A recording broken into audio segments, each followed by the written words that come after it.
Welcome to today's lesson. Our article is titled, Researchers Stuck with Troubled Coworker. Before we dive into the details, think about this. How much impact can one person have on a small, isolated team? What if you can't escape that person? Let's start with a similar case.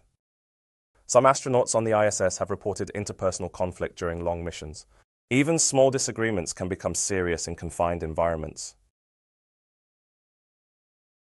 Submarine teams often train for emotional control.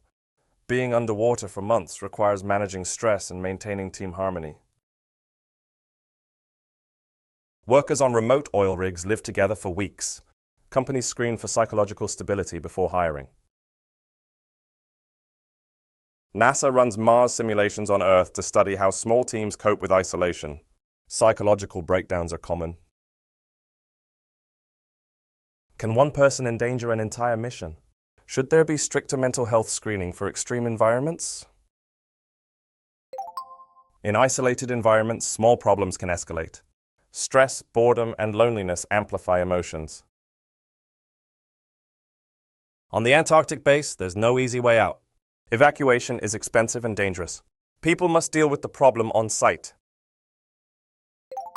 We test physical health thoroughly for missions like this, but do we evaluate emotional resilience well enough? One bad actor can destroy team trust. Repairing broken group dynamics can take time or become impossible. Striking a balance between relaxation and responsibility is key. Too much boredom or too much pressure can cause breakdowns.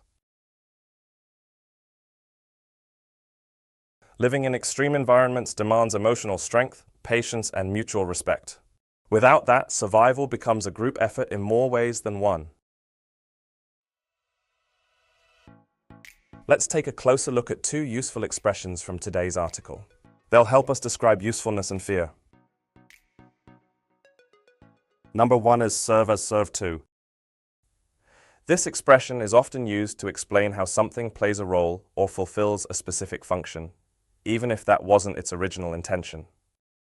Let's take a look at the examples. In the first example, it describes the purpose or function of something.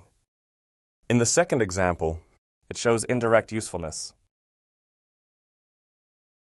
Next is fear for. This phrase is used to express a deep and personal concern about someone's well-being or the outcome of a situation. Let's take a look at the examples. In the first example, this expresses deep concern. In the second example, this is used for both people and situations. Now let's explore three key vocabulary words from today's article. These are helpful for talking about geography, emotions, and behavior. The word inland. This is often used in geography or travel context to describe movement away from the coast, or to talk about locations far from the sea. In the example, it describes a location away from the sea. Remorseful. It's used to describe someone who feels deep regret or guilt, often after realizing they did something wrong. In the example, it shows emotional reflection after a mistake. Outburst. This is used when someone unexpectedly loses control of their emotions, resulting in shouting, crying, or other intense reactions. In the example, it highlights an emotional reaction. Great job today. We explored how isolation, teamwork, and mental health intersect in extreme environments. Take a moment today to appreciate your own space and your coworkers. See you in the next class.